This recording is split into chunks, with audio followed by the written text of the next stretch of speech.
In front of me is Samsung Galaxy Z Fold 6, and today I would like to show you how you can download and apply Rosemary font.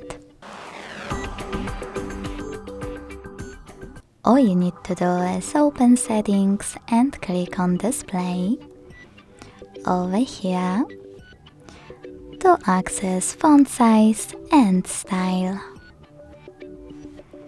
Following that, tap on Font Style.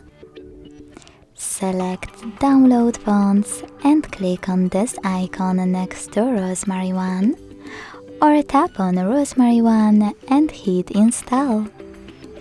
Either way, when it's ready, go back to Font Style list, and to apply your new font style, click on it.